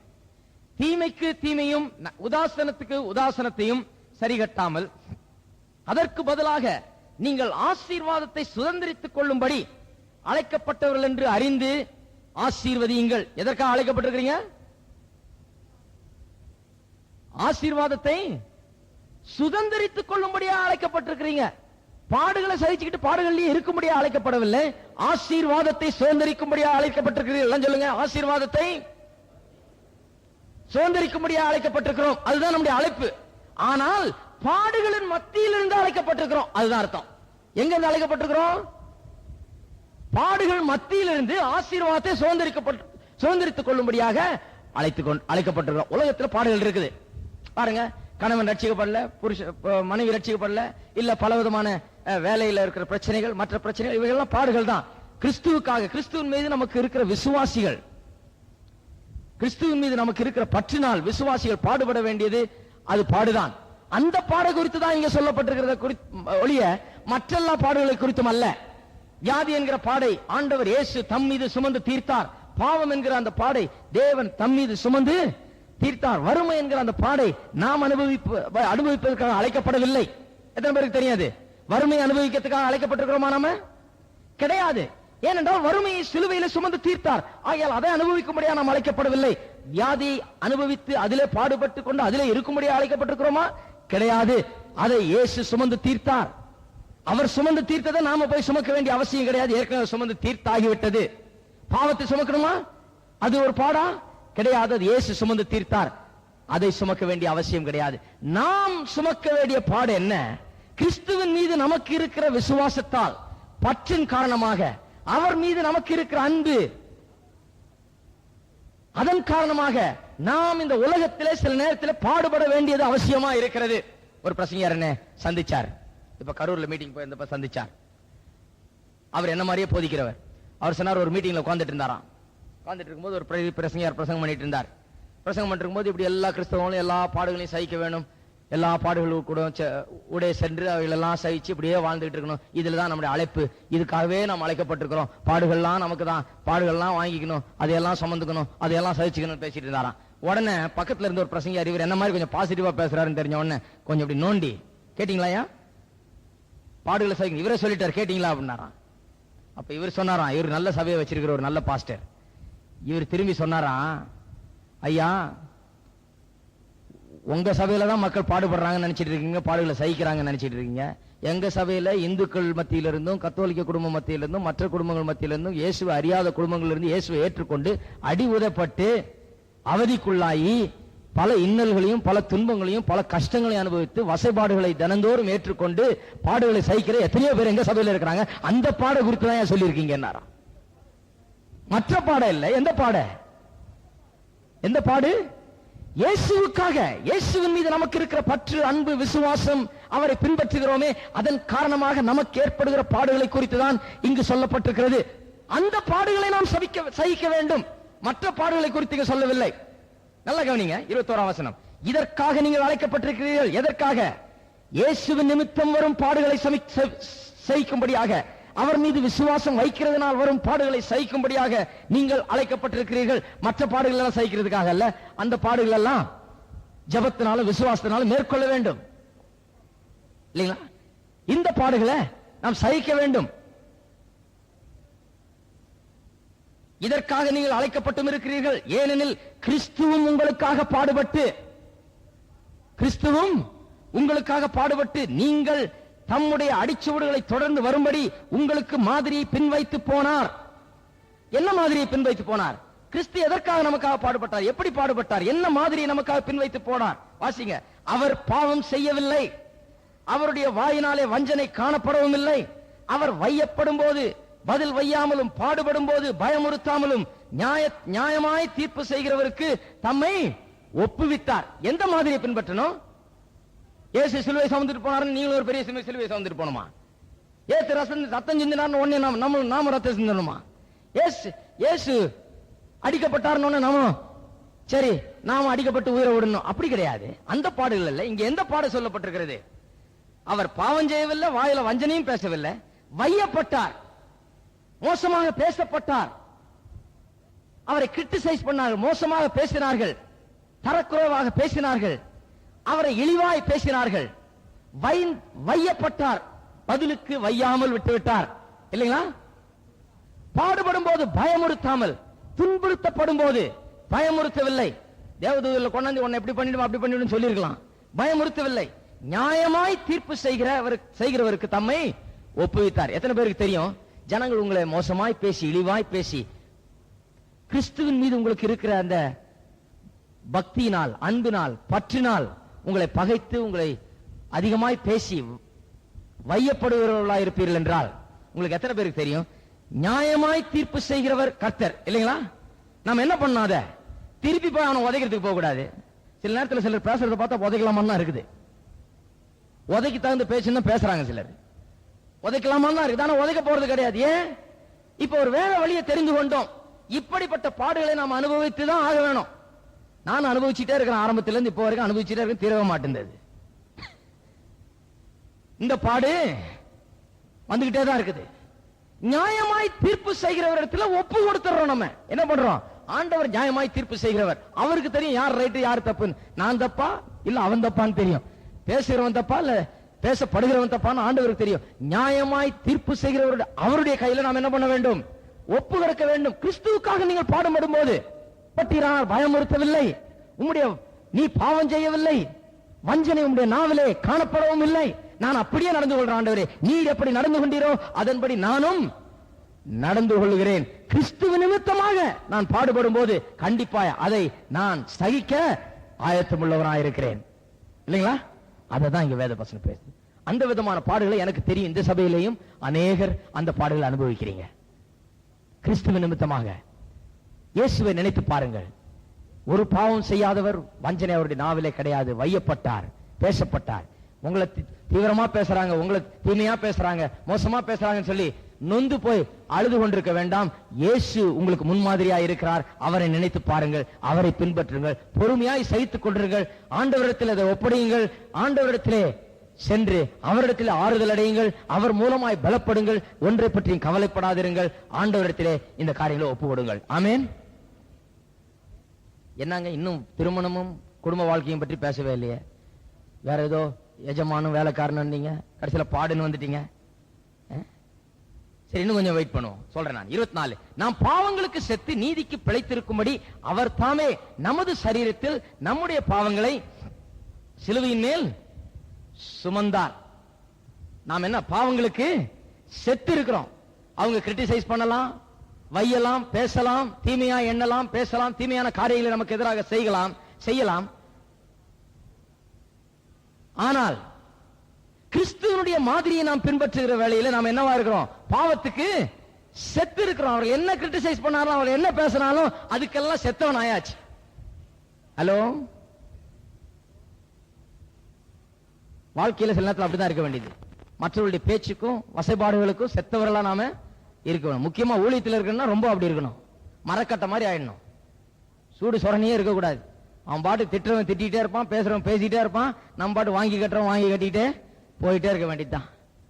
என்னமோ சொல்லிட்டு போன்னு ஆண்டவர் பாத்துக்கிறாரு. பாவத்திற்கு எப்படி இருக்கிறோம்? செத்தவர்களா இருக்க. அவன் சொல்றது ஒண்ணுமே உரைக்கல. அவன் எவ்வளவு வசைபாடி கொள்ளட்டும், எவ்வளவு பேசிட்டோம், எவ்வளவு நம்ம திட்டட்டும், எவ்வளவு மோசமா பேசட்டும், தீமையா பேசட்டும், பொய்ய பேசட்டும், ஆனால் பாவங்களுக்கு நாம் செத்தவர்களா இருக்கிறோம். கிறிஸ்துவனுடைய மாதிரியை நாம் பின்பற்றுகிறோம். ஆகிய நாம் பேசுறது ஒண்ணு நமக்கு உரைக்கிறது. நாம் பாவத்துக்கு செத்தவர்களா இருக்கிறோம். நீதிக்கு என்ன பண்றோம்? பிழைத்திருக்கிறோம். நன்மையை மட்டுமே செய்வோம், நன்மையான காரியங்களை மட்டுமே பேசுவோம், நீதியை மட்டும் செய்வோம், நீதியை பேசுவோம். அவர் தாமே தமது சரீரத்திலே நம்முடைய பாவங்களை சிலுவையின் மேல் சுமந்தார். நல்லா கவனிங்க. இப்பதான் வருது.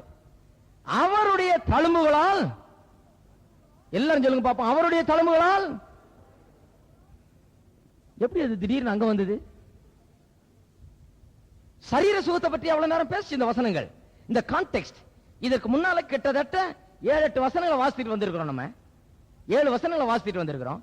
எல்லாம் வேலைக்காரனும் எஜமானும் எப்படி இருக்கணும்ன்றத பற்றி பேசி இருக்குது. வேலைக்காரன் எஜமான கீழ்ப்படியணும். அவன் கிறிஸ்தியேசுவின் நிமித்தமாக இருக்கிற விசுவாசத்தின் நிமித்தமாக பாடுபடும் போது உபத்திரவத்தை பொறுமையாய் சகித்துக் கொள்ள வேண்டும். குற்றம் செய்து அடிக்கப்படும் போது பாடுபட்டால் அதுல பலன் இல்ல. குற்றம் செய்யாமல், எந்த தவறும் செய்யாமல் நன்மை செய்யும் போது பாடுபடும் போது அது கர்த்தருக்கு முன்பாக பிரீதியா இருக்கிறது. இதற்காக இந்த பாடுகளை, இந்த வசைபாடுகளை, இந்த தீமைகளை, ஜனங்கள் மத்தியில் நமக்கு வரும் இந்த தீமைகளை சகித்துக் கொள்ளும்படியாக கிறிஸ்து இயேசு நமக்கு உதாரணமாக இருக்கிறார், முன்மாதிரியா இருக்கிறார். அவரை நாம் பின்பற்றுகிறோம். அதற்காகவே நாம் அழைக்கப்பட்டிருக்கிறோம். இந்த பாடுகளை நாம் சகிக்க வேண்டியது அவசியமா இருக்கிறது அப்படின்னு சொல்லிட்டு, அவருடைய தழும்புகளால் நீங்கள் என்னங்க, அவருடைய தழும்புகளால் நீங்கள் குணமானீர்கள் இருக்குது. அதுக்கு இதுக்கு என்ன சம்பந்தம்? இதை வாசிக்கிட்டே வந்தோன்னு ரொம்ப டிஸ்டர்ப் ஆயிடுச்சு எனக்கு. அது பேர் நல்லா தான் எழுதிட்டு வர்றாரு, கரெக்டா கோர்வே எழுதிட்டே வர்றாரு. திடீர்னு பார்த்தா அவருடைய தழும்புகளால் நீங்கள் குணமாங்க. அதுக்கு இதுக்கும் சம்பந்தம். எப்பவுமே நான் இதை சரீர பிரகாரமான சுகத்தை குறித்து தான் அந்த வசனத்தை வச்சு பேசியிருக்கிறோம் இல்லைங்களா? எப்படி அது திடீர்னு உடனே இங்க நுழைச்சார்? வேலைக்காரனுக்கு எஜமானுக்கும் பேசிட்டு இருக்கும்போது, பாடுகளை சகிச்சு கொண்டிருக்கிறத குறித்து பேசிட்டு இருக்கும்போது, சச்சரவுகள், பிரச்சனைகள், போராட்டங்கள், மனிதர்கள் மத்தியிலே இருந்து நமக்கு நேரிடுகிற பிரச்சனைகளை சமாளிக்கிற வேளையில அவருடைய தழும்புகளால் நீங்கள் குணமானீர்கள் சொல்லி இருக்குது. இது எப்படி இங்க வந்தது என்று கொஞ்சம் யோசித்து பார்ப்போம். இன்னொரு காரியத்தையும் கவனியுங்கள். அது சரீர பிரகாரமான சுகத்தை கொண்டு வருகிறதா மட்டுமில்லாமல், இயேசுவின் தழும்புகள் சரீர பிரகாரமான சுகத்தை கொண்டு வருகிறதாய் மட்டுமல்லாமல், மனிதர்கள் மத்தியிலே ஏற்படுகிற சச்சரவுகள், போராட்டங்கள், பிரச்சனைகள், பகைகள், இவைகளை சுகமாக்குகிற, குணமாக்குகிற தழும்புகளாகவும் அவைகள் இருக்கிறது. அவருடைய தழும்புகளால் குணமானீர்கள். பாடுபடுறீங்களா? தீமையாய் பேசினார்களா? உங்களை பற்றி வசைபாடினார்களா? வையப்பட்டீர்களா? பாடுகளை சகித்து போக்குகிற, அதை துடைக்கிற, சுகமாக்குகிற, குணமாக்குகிற தழும்புகளாக இயேசுவினுடைய தழும்புகள் நமக்கு இன்றைக்கு இருக்கிறது.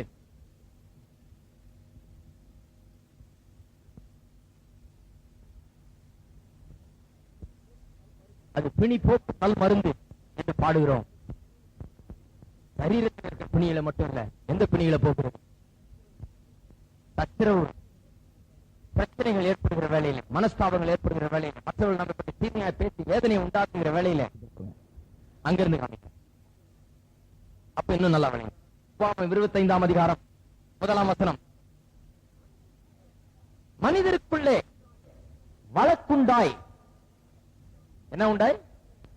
வழக்குண்டாய்னா பிரச்சனை, சண்டை உண்டாயி, மனஸ்தாபம் உண்டாய், பகை உண்டாய், ஒருவர் பேசி தீமையா பேசி வழக்கு உண்டாயிடுச்சு. வழக்குனா கோர்ட் வழக்கு இல்ல, வழக்குண்டாயின்னு சொன்னா அது தூய்மையான தமிழ்ல அப்படி சொல்லப்பட்டிருக்குது. ஒரு பிரச்சனை, சச்சரவு, உங்களுக்கு எனக்கு ஒரு சச்சரவு இருந்தா அப்படி இருக்கும், அதுதான் வழக்கு.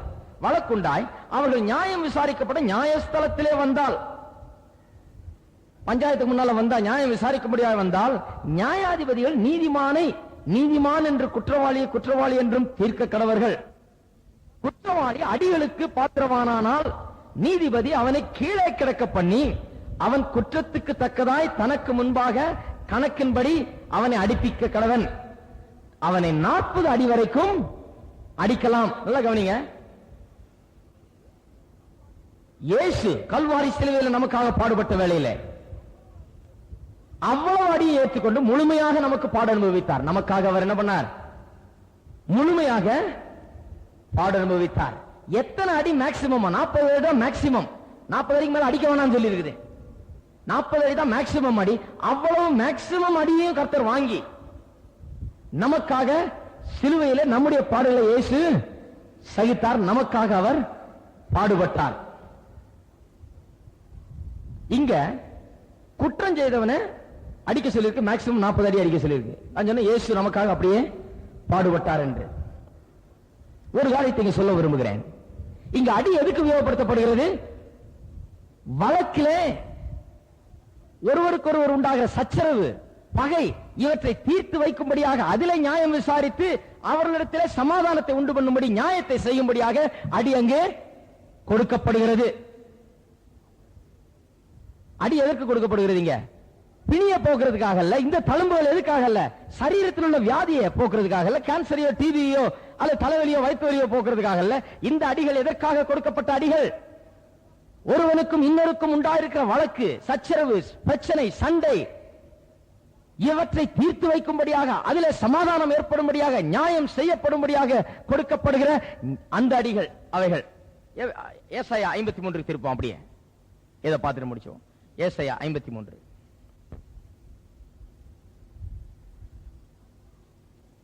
4-5 வசனங்கள். மெய்யாகவே அவர் நம்முடைய பாடுகளை ஏற்றுக்கொண்டு நம்முடைய துக்கங்களை சுமந்தார், நாமோ அவர் தேவனால் அடிபட்டு வாதிக்கப்பட்டு சிறுமைப்பட்டவர் என்று எண்ணினோம். 4ஆம் வசனம் கவனிங்க. 4ஆம் வசனம் சரீர சுகத்தை குறித்து பேசுகிறது. அதனால்தான் மெய்யாகவே சொல்றார். ஆத்மாவில ஆண்டவர் சுகத்தை கொடுப்பாருன்னு சொன்னா நிறைய பேர் ஒத்துக்குவாங்க, சரீரத்தில் கொடுப்பாருன்னு சொன்னா ஒத்துக்க மாட்டாங்க. அதனால்தான் மெய்யாகவே சொல்லி ஆரம்பிக்கிறார். ஏன்னா உண்மையா சொல்றேன், கவனின்னு அர்த்தம். மெய்யாகவே அவர் நம்முடைய பாடுகளை ஏற்றுக்கொண்டு, பாடுகள் என்று சொல்லுகிற வார்த்தை சரியான மொழிபெயர்ப்பு கிடையாது. அதுல விவரங்களுக்குள்ள நான் செல்ல விரும்பவில்லை. எபிரேய வார்த்தை அங்கு உபயோகப்படுத்தப்படுகிற வார்த்தை மற்ற இடங்களிலும் உபயோகப்படுத்தப்பட்டிருக்கிறது, ஏராளமான இடங்களிலே. அந்த வார்த்தைக்கு பாடுகள் என்று மற்ற இடங்களில் மொழிபெயர்க்கப்படவில்லை. இந்த ஒரு இடத்துல மட்டும்தான் பாடுகள் மொழிபெயர்த்துட்டாங்க. ஏன்னா இதை மொழிபெயர்த்தவர்கள் ஆண்டவர் வியாதியை கூட சுகமாக்குறார் என்று விசுவாசிக்க முடியாதபடினாலே பாடுகள் மொழிபெயர்த்துட்டாங்க சுலபமா. ஆனால் அந்த வார்த்தை பாடுகள் என்று மொழிபெயர்க்கப்படக்கூடாது, வியாதிகள் என்று மொழிபெயர்க்கப்பட வேண்டும். மற்ற எல்லா இடங்களிலும் வியாதிகள் என்றுதான் மொழிபெயர்க்கப்பட்டிருக்கிறது.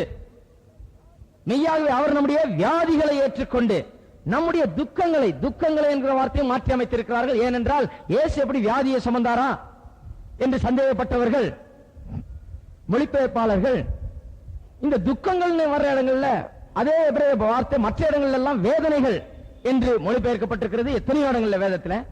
இந்த இடத்துல மட்டும் துக்கங்கள் சுலபமா மாத்தி இருக்கிறாங்க. ஏன்னா வேதனையும் அவர் சுமக்கிறார், வியாதியும் சுமக்கிறார் என்று அவர்கள் விசுவாசியாத காரணத்தினால் அப்படி செய்தார்கள். ஆகவே நாம் எப்படி வாசிப்போம்? மெய்யாகவே அவர் நம்முடைய பாடுகளை அல்லது வியாதிகளை ஏற்றுக்கொண்டு நம்முடைய துக்கங்களை அல்ல வேதனைகளை சுமந்தார். சரீர பிரகாரமான சுகத்தை குறித்து பேசுகிறது.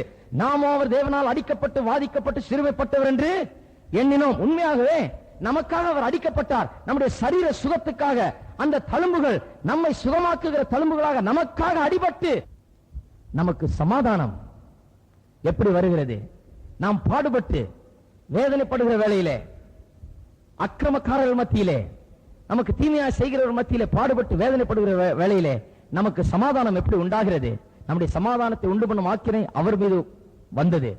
அவருடைய தழும்புகளால் நாம் குணமாக. அவருடைய தழும்புகள் சரீர வியாதிக்கு போக்குறதுக்கு மட்டும் இல்ல. 4ஆம் வசனத்தில் சொல்லப்பட்டபடி, 5ஆம் வசனத்தில் சொல்லப்பட்டபடி ஆத்மாவிலேயும் ஆவியிலேயும் ஏற்பட்டிருக்கிற வேதனைகளை நீக்கக்கூடியதாக, நோய்களை நீக்கக்கூடியதாக இருக்கிறது. எத்தனை பேர் அதை விசுவாசிக்கிறீங்க? இயேசுவின் தழும்புகள் வியாதிகளை நீக்குகிறது மட்டுமல்ல, நம்முடைய வியாதியிலிருந்து விடுதலை கொடுப்பதற்காக மட்டுமல்ல, நம்முடைய ஆத்மாவிலேயும் மன வேதனையும் மன குமரலையும் வேதனைகளையும் நம்முடைய அழுகையும் நீக்கக்கூடியதாய், நமக்கு ஆறுதல் அளிக்கக்கூடியதாய், சுகத்தை அளிக்கக்கூடியதாய் நமக்கு அது இருக்கிறது. ஆகையால் இயேசுவின் தழும்பை நாடுங்கள். இப்ப வருவோம் திருப்பியும் 1 பேதுரு 2ஆம் அதிகாரம். நல்லா கவனிச்சிட்டே வாங்க. 1 பேதுரு 2ஆம் அதிகாரம். எங்க நிறுத்தினோம்? 24ஆம் வசனத்தில் நிறுத்தினோம் இல்லைங்களா? 24 திருப்பியும் வாசிப்போம். நாம் பாவங்களுக்கு செத்து நீதிக்கு பிழைத்திருக்கும்படி அவர் தாமே தமது சரீரத்தில் நம்முடைய பாவங்களை சிலுவையின் மேல் சுமந்தார். அவருடைய தழும்புகளால் குணமானீர்கள். சிதறுண்ட ஆடுகளைப் போல் இருந்தீர்கள். தழும்புகளால் குணமானீர்கள் அதை போட்டுட்டு மறுபடியும் சப்ஜெக்ட் வந்துடுற. சிதறுண்ட ஆடுகளைப் போல் இருந்தீர்கள். இப்பொழுதோ உங்கள் ஆத்துமாக்களுக்கு மெய்ப்பெரும் கண்காணியுமானவரிடத்தில் திருப்பப்பட்டிருக்கிறீர்கள். அந்தப்படி மனைவிகளே, சில 2ஆம் அதிகாரத்தோடு நிறுத்திட்டீங்க. அதிகாரம் முடிஞ்சதுன்னு. அதிகாரம் முடிஞ்சதுன்னு யார் சொன்னது? அது சும்மா அப்படி சொல்லி வச்சிருக்காங்க நம்ம வசதிக்காக. வேதத்தை வாசிக்கும் போது நிறைய நேரத்தில் இந்த அதிகாரங்க பெரிய குழப்படி ஏற்படுத்திடுது. அதிகாரம் அங்க போட்டிருக்கவே கூடாது. பேதுரு எழுதும் போது 1ஆம் அதிகாரம் 2ஆம் அதிகாரம் 3ஆம் அதிகாரம் எழுதல. அவர் சும்மா ஒரு கடிதம் மாதிரி எழுதிட்டாரு. எழுதுனது இவங்க எடுத்து வசனம் போட்டு அதிகாரம் போட்டு நமக்கு வசதியா இருக்கும்படியாக எந்த அதிகாரம் எந்த வசனம் நம்ம அப்பதானே சொல்ல முடியும். அதற்காக இப்படி வசதி பண்ணி கொடுத்திருக்காங்க. ஆனா இதுவே சில நேரத்தில் ஒரு பெரிய தடையா அமைஞ்சிருது வேத வசனத்தை புரிந்து கொள்ளுகிறதுக்கு. நல்லா கவனிங்க. அதிகாரம் அங்கு முடியவில்லை, கருத்து அதோடு முடிந்து விடவில்லை. கருத்து முடியாம 3ஆம் அதிகாரத்தில் தொடருது. அந்தபடி மனைவிகளே, எந்தபடி? இவ்வளவு நேரம் கேட்டுட்டு இருந்தீங்களே அந்தபடி. ஹலோ, அந்தபடி மனைவிகளே இவ்வளவு நேரம் சொல்லிட்டே இருக்கிறாரு. அதபடி எப்படி? அது எந்தபடி நம்ம பார்ப்போம். மறுபடியும் வாசிப்போம். 1 பேதுரு 2ஆம் அதிகாரம் 18ஆம் வசனத்திலிருந்து. வேலைக்காரன் என்று சொல்லுற இடத்துல ஒரு இடத்துல வேலை செய்யறாள் அப்படின்னு சொல்றதுக்கு பதிலா மனைவியின் வாசிக்க போறேன். எஜமான் சொல்ற இடத்துல புருஷன் சொல்லி வாசிக்க போறேன். அந்த 2 வார்த்தையை கவனிச்சிங்க. வேலைக்காரன் சொல்ற இடத்துல மனைவி பேரை போட போறேன். எஜமான் இடத்துல புருஷனுடைய பேரை வாசிக்க போறேன். அப்ப புரிஞ்சு கொள்ள எந்த படின்னு. அந்த படி மனைவிகள் எல்லாம் இப்ப நான் சொன்னபடி மனைவிகளும் இருங்கன்னு அர்த்தம்.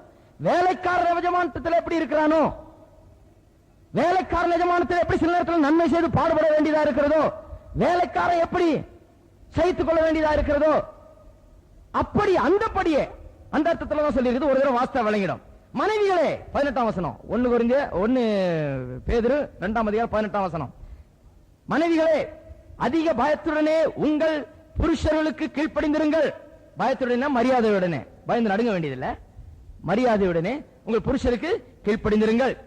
நல்லவர்களுக்கும் சாந்த குணமுள்ளவர்களுக்கும் மாத்திரமல்ல, நல்ல புருஷர்களுக்கும் சாந்த குணமான புருஷர்களுக்கும் மட்டுமல்ல, முரட்டு குணமுள்ள புருஷர்களுக்கும் கீழ்ப்படிந்திருங்கள். அம்மா மாதிரிலாம் ரொம்ப முறைச்சு பாக்குறாங்க என்ன இப்படியும் ஒரு பிரசங்கம் பண்றாரு இவரு.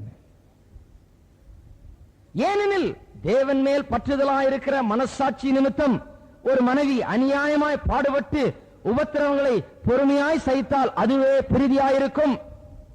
என்ன பண்றதுங்க? என் புருஷன் கெட்ட மனுஷன், ரட்சிக்கப்படாத மனுஷன், கணவன் மணியே வாழலான்றாரான பெரிய உபத்திரவமா இருக்குது இவரோட. நல்ல கவனிங்க. நீங்கள் குற்றம் செய்யும் போது குற்றம் செய்து அடிக்கப்படும் போது பொறுமையோடு சகித்தால் அதில் என்ன கீர்த்தி உண்டு? நீங்கள் நன்மை செய்து பாடுபடும் போது பொறுமையோடு சகித்தால் அதுவே தேவனுக்கு முன்பாக பிரீதியாயிருக்கும்.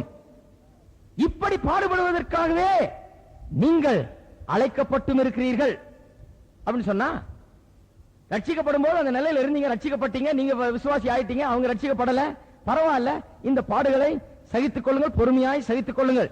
ஏனெனில் கிறிஸ்துவும் உங்களுக்காக பாடுபட்டு நீங்கள் தம்முடைய அடிச்சுவடுகளை தொடர்ந்து வரும்படி உங்களுக்கு மாதிரி பின் வைத்து போனார். அவர் பாவம் செய்யவில்லை, அவருடைய வாயிலே வஞ்சனை காணப்படவும் இல்லை. அவர் வையப்படும் போது பதில் வையாமலும், அம்மாமார்களே, அவர் வையப்படும் போது பதில் வையாமலும், பாடுபடும் போது பயமுறுத்தாமலும்,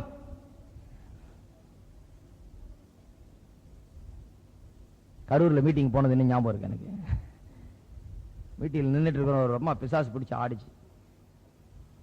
புருஷன் தடுத்தாரு பாருங்க. அந்த புருஷனை அடிச்சது பாருங்க அந்த அம்மா. நான் வாழ்நாள்ல பார்த்தது இல்ல ஒரு புருஷன் அப்படி அடி வாங்கினது. அந்த அடி வாங்கின அந்த ஆளு கடைசியில் அடிச்சு அந்த அடக்கி உட்கார வச்சாங்க அந்த அம்மா. கடைசியில் அது பேய் பிடிச்ச ஆடி பாவம் அடிச்சது. நீங்கள் வையப்படும் போது பதில் வையாமலும், பாடுபடும் போது பயமுறுத்தாமலும், நியாயமாய் தீர்ப்பு செய்கிறவருக்கு தம்மை ஒப்புவித்தார். அப்படியே நீங்களும் ஒப்புவீங்கன்னு அர்த்தம். கர்த்தரிடத்தில் ஒப்புவீங்க. பாடுகளா, துன்பங்களா, வீட்டுல பிரச்சனையா, கர்த்தரிடத்தில் உட்கார்ந்து ஜெபம் பண்ணுங்க. ஆண்டவரே, இந்த மனுஷன் உம்முடைய கரத்துல ஒப்படைக்கிறேன், இவர் செய்ய அநியாயத்தை நீர் பார்க்கிறீர், நீர் பார்த்துக்கொள்ள ஆண்டவரே, என்னால் ஒண்ணும் செய்ய முடியல. கர்த்தரிடத்தில் ஒப்பு கொடுங்கள். நாம் பாவங்களுக்கு செத்து நீதிக்கு பிழைத்திருக்கும்படி அவர் தாமே தமது சரீரத்திலே நம்முடைய பாவங்களை சிலுவையின் மேல் சுமந்தார். அவருடைய தழும்புகளால், மனைவிமார்கள் கவனிங்க, கஷ்டப்படுறவங்களா, அவருடைய தழும்புகளால் குணமானீர்கள். பயப்படாதீங்க, ஒன்னாயிட போறதில்லை. அவருடைய தழும்புகள் உங்களை குணமாக்குகிறதா இருக்கிறது, உங்களை பலப்படுத்துகிறதா இருக்கிறது. கிறிஸ்து உங்களுக்கு பலப்படுத்துகிறவரா இருக்கிறார். அவருடைய தழும்புகள் உங்களுடைய மனவேதனைகளையும் மனக்குமுறல்களையும் போக்குகிறதாய், சஞ்சலங்களை போக்குகிறதாய், கவலைகளை போக்குகிறதாய், உங்களுக்கு ஆறுதலையும் பேறுதலையும் சமாதானத்தை உண்டு பண்ணுகிறதாய் அது இருக்கிறது. நல்ல கவனிங்க. சிதறுண்ட ஆடுகளை போல் இருக்காதீர்கள், சிதறுண்ட ஆடுகளை போல் இருந்தீர்கள். இப்பொழுதோ உங்கள் ஆத்துமாக்களுக்கு மெய்ப்பெரும் கண்காணியமானவரிடத்தில் திருப்பப்பட்டிருக்கிறீர்கள். நல்ல கவனிங்க. உங்கள் ஆத்மாக்கு கண்காணியும் மேய்ப்பரும் யாரு? கிறிஸ்து. ஆத்மாக்கு யார் கண்காணியும் மேய்ப்பரும்? சரீர பிரகாரமான விதத்தில் வேலையில யார் கண்காணியும் மேய்ப்பரும்? யாருங்க? வாஸ்தவமே. சரீர பிரகாரமான விதத்தில் யாரு? மறுபடியும் சொல்ற, சரீர பிரகாரமான விதத்தில் வேலை இடத்துல யார் உங்களுக்கு கண்காணியாளரும் மேய்ப்பரும்? உங்க மேனேஜர், உங்க முதலாளி, இல்லைங்களா? ஆவிக்குரிய விதத்தில் உங்களுக்கு ஆண்டவராய் இருக்கிறவர், மெய்ப்பெரும் கண்காணியமாய் இருக்கிறவர் யார்? இயேசு. அப்ப குடும்ப வாழ்க்கையில கணவன் மனைவியின் இடத்திலே மனைவிக்கு புருஷனும் கண்காணியாளனும் மெய்ப்பனுமாய் இருக்கிறான். அதாங்க கருத்து. குடும்ப வாழ்க்கையிலே, திருமண வாழ்க்கையில கணவன் மனைவியின் இடத்திலே மனைவிக்கு கணவன் கண்காணியாளனும் மெய்ப்பனுமாய் இருக்கிறான். போஷித்து பராமரித்து வழி நடத்தி செல்லுகிறவனாய் புருஷன் என்னவா இருக்கிறான்? ஒரு மெய்ப்பனை போல இருக்கிறான், இல்லைங்களா? 3ஆம் அதிகாரம் 1-2 வசனம் மட்டும் வாசி முடிச்சிருப்பாரு. அந்தபடி மனைவிகளே, எந்தபடி? இப்ப வாசித்தபடி, இல்லைங்களா? ஆகியால் இனிமே 1 பேதுரு 3ஆம் அதிகாரம் வாசிக்கும் போது அந்தபடி மனைவிகள் அங்கிருந்து வாசிக்காதீங்க. பின்னால போய் 1 பேதுரு 2ஆம் அதிகாரம் 18ஆம் வசனத்திலிருந்து வாசிச்சு பிறகு அந்தபடி மனைவிகளே வாசிக்கணும். கரெக்டா அர்த்தம் விளங்க. அந்தபடி மனைவிகளே உங்கள் சொந்த புருஷர்களுக்கு கீழ்ப்படிந்திருங்கள். அப்பொழுது அவர்கள் யாராவது திருவசனத்திற்கு கீழ்ப்படியாதவர்களா இருந்தால், அல்லது ரட்சிக்கப்படாதவர்களா இருந்தால், கர்த்தருக்கு கீழ்ப்படியாதவர்களா இருந்தால், பயபக்தியோடு கூடிய உங்கள் கற்புள்ள நடக்கையை அவர்கள் பார்த்து, உங்கள் பிரசங்கத்தை அவர்கள் கேட்டுன்னு சொல்லல, உங்கள் புஸ்தகங்களை அவர்கள் வாசித்தேன்னு சொல்லல, உங்கள் கேசட் டேப்புகளை அவர்கள் கேட்டுன்னு சொல்லல, உங்கள் ரேடியோ மெசேஜ் அவர் வரும்போது சத்தமா வைக்கிறீங்களா அதை கேட்டுன்னு இல்ல, உங்கள் கற்புள்ள நடக்கை அவர்கள் பார்த்து, போதனையின்றி, இதை சொல்லிடுங்க தயவு செய்து, போதனையின்றி, எல்லாம் சொல்லுங்க பாப்போம். போதனையின்றி, போதனையின்றி யாராவது ரட்சிக்கப்பட முடியுமா? சொல்லிருக்கு. போதனையின்றி, போதிக்கவே வேண்டியதில்லை. பைபிள் எடுத்து அவர் ஒண்ணு பிரசங்கம் பண்ண வேண்டியதே இல்ல. அம்மா மாருங்க, பிரசங்கம் பண்ண வேண்டியதில்லை. போதனையின்றி மனைவிகள் நடக்கையினாலே ஆதாயப்படுத்திக் கொள்ளப்படுவார்கள். ஹல்லேலூயா. உப்பா இருக்கிறீர்கள், வெளிச்சமா இருக்கிறீங்க, போதிக்கவே வேண்டியது இல்லைங்க. சில சொல்லுவாங்க, பாஸ்டர் நீங்களாவது வந்து பேசுங்க, எனக்கு தான் சொல்ல தெரியலங்க அவருக்கு, நீங்களாவது வந்து ஒரு 4 வார்த்தை அவர் போதிச்சீங்கன்னா தான் அவர் ஆண்டவருக்கு. போதனையே தேவையில்லைங்க. நீங்க உப்பாயும் வெளிச்சமாயும் தேவனுடைய வசனத்தில் சொல்லி இருக்கிறபடி நடந்து கொண்டால் என்ன இருக்கும்? போதனையின்றி உங்கள் கற்புள்ள நடக்கையை பார்த்து அவர் ஆதாயப்படுத்திக் கொள்ளப்படுவார். எத்தனை பேர் விசுவாசிக்கிறீங்க? எவ்வளவு பெரிய சக்தி வல்லமை உங்களுக்குள்ள இருக்குது. நீங்க பயந்துகிட்டு இருக்காதீங்க. உங்களுடைய பாடுகள் நிமித்தம் நீங்க பாடுபட்டு சஞ்சலப்பட்டு வேதனைப்படுகிற வேளையில கூட இயேசுவின் தழும்புகள் உங்களை குணமாக்குகிறதா இருக்கிறது. எழுந்து நாம் தலை வணங்கி ஜெபம் பண்ணுவோம். இப்பொழுது இன்னும் சில நிமிஷங்களில் நாம் பந்தி பரிமாற போகிறோம். உட்கார்ந்து தயவுசெய்து உட்கார்ந்து கொள்ளுங்கள். நாம் ஜெபிக்க போகிறோம். இன்றைக்கு விசேஷமாக பந்தி பரிமாறுவதற்கு முன்பதாக நான் குடும்பங்களுக்காக ஜெபிக்க போகிறேன். இப்படிப்பட்ட இந்து குடும்பங்களிலேயும் மற்ற கிறிஸ்துவை அறியாத மக்கள் மத்தியிலிருந்து வந்து இயேசுவை ஏற்றுக்கொண்டு கிறிஸ்துவுக்காக நீங்கள் பாட அனுபவிக்கிறவர்களாக இருந்தால், பயமுறுத்தப்பட்டு வையப்பட்டு தீமையாய் பேசப்பட்டு பாடுகளையும் தொல்லைகளையும் துன்பங்களையும் வாக்கில் அனுபவித்து வந்தீர்கள் என்றால் நான் ஜெபிக்க விரும்புகிறேன். அப்படிப்பட்டவர்கள் இந்த இடத்தில் இருப்பீர்கள். எல்லா தலை வணங்கியிருங்கள். எனக்கு ஜெபம் தேவை. இயேசுவின் தழும்பு இன்றைக்கு என்னை சுகமாக்கட்டும். இயேசுவின் தழும்பு அது பிணி போக்கும் நல் மருந்து. என்னுடைய சரீரத்தை மட்டுமல்ல, என்னுடைய ஆத்மாவையும் என்னுடைய மனதையும் என்னுடைய மனதில் இருக்கிற சஞ்சலத்தையும் வேதனையும் அது நீக்கட்டும். நான் படுகிற பாடுகளை ஆண்டவர் அறிவார். அந்த பாடுகளில் எனக்கு ஆண்டவர் ஆறுதலையும் தேறுதலையும் அளித்து என்னை பலப்படுத்தட்டும், அவருடைய தழும்புகள் என்னை சுகமாக்கட்டும் என்று சொல்லுவர்கள் கைகளை உயர்த்துங்கள். நான் உங்களுக்காக ஜெபிப்பேன். இந்த காலை வேளையில் கர்த்தர் நம்மத்தில் இருக்கிறார். கிறிஸ்துவுக்காக பாடுபடுகிறவர்கள், கிறிஸ்துவுக்காக நான் வேதனை அனுபவிக்கிறேன், அன்றாடம் பெரிய பிரச்சனையாக இருக்கிறது, இந்த குடும்பத்திலேயும் வேலையிலேயும் பல இடங்களிலும் நான் பிரச்சனை அனுபவிக்கிறேன், எனக்காக ஜெபியுங்கள். கிறிஸ்துவுக்காக நான் வாழ விரும்புகிறேன், என்னை கிறிஸ்துவுடைய தழும்புகள் சுகமாக்கட்டும், என்னுடைய வேதனை நீக்கட்டும், எனக்குள்ள பகையை நான் வளர்க்க விரும்பவில்லை, என்னுடைய மனதில் ஆறுதலும் தேறுதலும் உண்டாக்கட்டும் என்று நாம் இப்ப ஜெபிக்க போகிறோம். ஆண்டவரே உமக்கு ஸ்தோத்திரம். இந்த காலை வேளையில எங்கள் மத்தியில பிரசன்னமா இருக்கிறபடி ஆளுமுக்கு ஸ்தோத்திரம். உங்களுடைய வார்த்தையை வல்லமையா எங்களுக்கு போதிக்கிறபடி ஆளுமுக்கு ஸ்தோத்திரம். இந்த அருமையான மக்களுக்காக உமக்கு ஸ்தோத்திரம். எத்தனையோ பேர் தங்களுடைய வீடுகளிலே பாடுகளை அனுபவிக்கிறவர்களா இருக்கிறார்கள். குடும்பத்திலே கணவர் மத்தியிலே, மனைவி மத்தியிலே, பிள்ளைகள் மத்தியிலே, இனஜனத்தார் மத்தியிலே, மற்றவர்கள் மத்தியிலே, வேலை ஸ்தலத்திலே, முதலாளிகள் மத்தியிலே, தொழிலாளர்கள் மத்தியிலே உம் மீது இருக்கிற விசுவாசத்தின் காரணமாக பாடுகளை அனுபவிக்கிறவர்களா இருக்கிறார்கள். வேதனை நிறைந்தவர்களாய், பிரச்சனை நிறைந்தவர்களாய், மன சஞ்சலத்தோடு வந்திருக்கிற மக்களை நீர் தொட்டர்களும் உம்முடைய தழும்புகள் அவர்களை குணமாக்கட்டும். இயேசுவின் தழும்பு இன்றைக்கு மக்களை குணமாக்கட்டும் கர்த்தாவே. இயேசுவின் தழும்பு குணமாக்கட்டும்.